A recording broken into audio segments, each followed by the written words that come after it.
नमस्कार, the Sanjay show में आप सभी का एक बार फिर स्वागत है। और आज हम बात करने वाले हैं देश की उस गहरी नींद की जो धमाके हुए बिना टूटती ही नहीं। और हम बात करेंगे धमाकेदार राजनीति की भी। प्रधानमंत्री नरेंद्र मोदी का काफिला रोककर पंजाब ने बता दिया है कि वहां खालिस्तानी जाग गए हैं और पूरा देश सो रहा है। लेकिन इसकी बड़ी कीमत कांग्रेस की सरकार को चुकानी होगी और राजनीति ये कहती है कि कीमत चुकाने पर भी कांग्रेस को फायदा ही हो सकता है।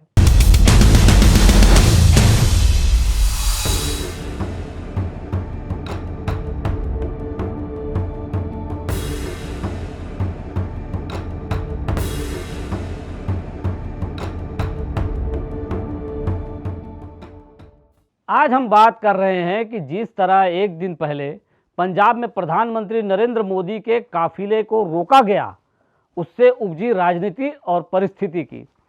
देखिए, एक बात तो साफ है कि पंजाब की कांग्रेस सरकार इस जिम्मेदारी से बच ही नहीं सकती।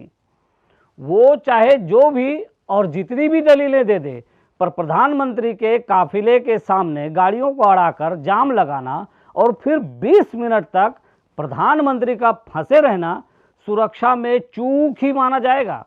कांग्रेस की दलील है कि प्रधानमंत्री सुरक्षित थे, उनको कोई खतरा नहीं था, किसी ने एक कंकड़ भी उनकी तरफ नहीं फेंका, वो तो किसान थे जो शांतिपूर्वक विरोध जता रहे थे, ब्ला ब्ला ब्ला। देखिए, कांग्रेस की पंजाब सरकार और कांग्रेस पार्टी जो भी सफाई देती रहे, पर यह तो पक्का है कि इसकी सजा उनको मिलेगी और ज़रूर मिलेगी। ये सामान्य बात तो बिल्कुल ही नहीं है। ये सबको पता है कि प्रधानमंत्री के लिए हेलीकॉप्टर होने के बाद भी सड़क मार्ग का ऑप्शन रखा जाता है और उस तरह की व्यवस्था की जाती है। ठीक है, बठिंडा से फिरोजपुर का लंबा रास्ता होने से कुछ कमी रह सकती है, पर फ्लाईओवर जैसी जगह पर तो खासकर सुरक्षा इंतजाम होने ही चाहिए थे और इसमें कोई दलील मानी ही नहीं जा सकती है। जो भी सुरक्षा से जुड़े लोग हैं, उनमें छोटे से छोटे कर्मचारी को भी पूछो कि कहाँ खास नज़र रखनी है, तो वो भी बता देगा कि पुल पर ध्यान रखना है। हम में से लगभग सभी ने अपने शहरों में कई बार प्रधानमंत्री और बड़े वीवीआईपी के काफिले को गुजरते देखा होगा। आपको पता होगा कि उस समय सड़क पर कर्फ्यू जैसा माहौल होता है, लेकिन पुल पर गाड़ियां लाकर लगाना और रास्ता जाम करना और पुलिस का ढीला ढाला रवैया साफ करता है कि पंजाब के अंदर कुछ लोगों ने पहले तय कर लिया था कि किसी दिन सड़क पर प्रधानमंत्री को रोका जाए। और इस प्लान को शासन प्रशासन में बैठे कुछ लोगों का समर्थन था। जब प्रधानमंत्री बठिंडा से निकले तो कम से कम 1 घंटे तो उनके पास था ही कि वे अपने प्लान पर अमल कर लें, और उन्होंने करके दिखा दिया है।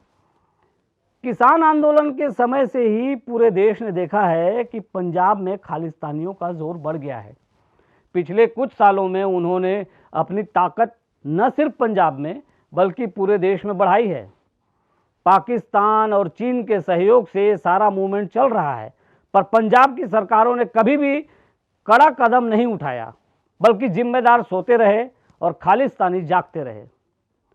माना जा रहा है कि प्रधानमंत्री का काफिला रोकने में खालिस्तानी तत्वों का भी हाथ होगा।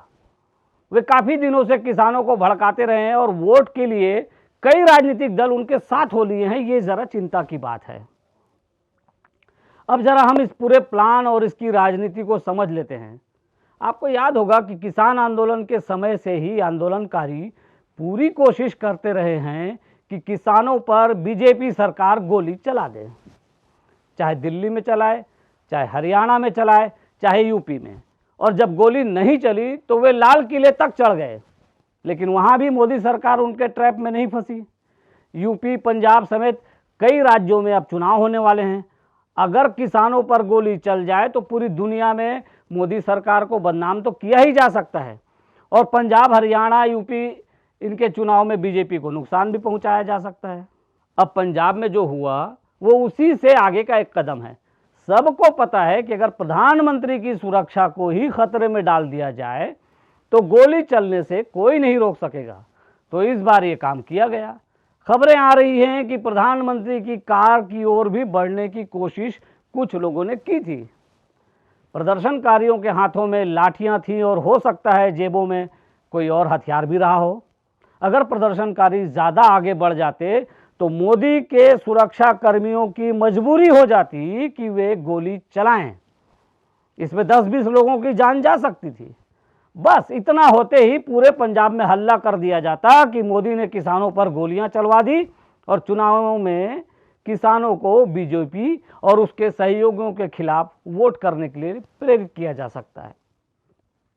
पूरे देश में भी मोदी के खिलाफ प्रचार करने के लिए ये अच्छा मुद्दा हो जाता। अब दूसरा बड़ा गणित समझ लीजिए, ये राजनीति है और इसमें एक तीर निकालते हैं तो उससे कई शिकार किए जाते हैं।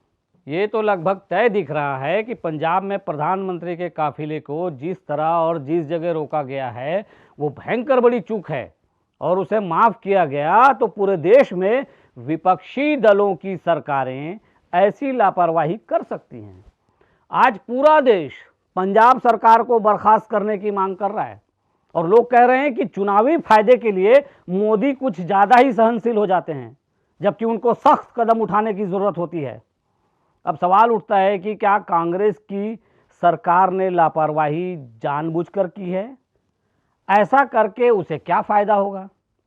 हम ये नहीं कह रहे हैं कि सरकार ने ये जानबूझकर किया है, पर जो होने वाला था या जो हुआ उसका फ़ायदा उठाने की कोशिश कांग्रेस ने ज़रूर की है।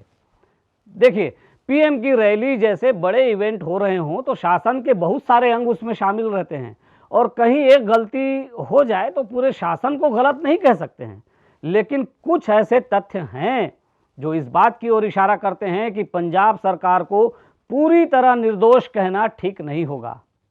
जैसे देखिए, मुख्यमंत्री चन्नी ये कहकर प्रधानमंत्री के स्वागत के लिए नहीं गए कि उनके स्टाफ में कोई कोरोना पॉजिटिव आ गया, लेकिन वही चन्नी प्रधानमंत्री के वापस जाने के बाद प्रेस कॉन्फ्रेंस करने के लिए भीड़ के बीच आ गए।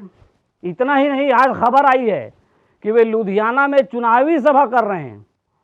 ये भी खबर आई थी कि प्रधानमंत्री का काफिला जब फंस गया तब सीएम चन्नी से बात करने की कोशिश की गई, पर वे फोन पर नहीं आए। बताया तो ये भी जा रहा है कि पंजाब के चीफ सेक्रेटरी और डीजीपी भी पीएम के स्वागत के लिए नहीं पहुंचे थे और ये प्रोटोकॉल का उल्लंघन है। हो सकता है इन सबको पहले से पता रहा हो कि आगे क्या होने वाला है।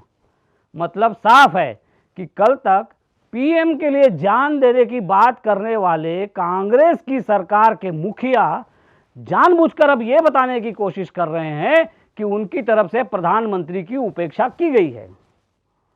ऐसे में पूछा जा सकता है कि ऐसा करके कांग्रेस की सरकार को भला क्या हासिल होगा। तो आपको बता दें कि पंजाब में विधानसभा चुनावों के लिए ज़्यादा समय नहीं बचा है और उसके पुराने दिग्गज कैप्टन अमरिंदर सिंह कांग्रेस छोड़कर अलग पार्टी बना चुके हैं।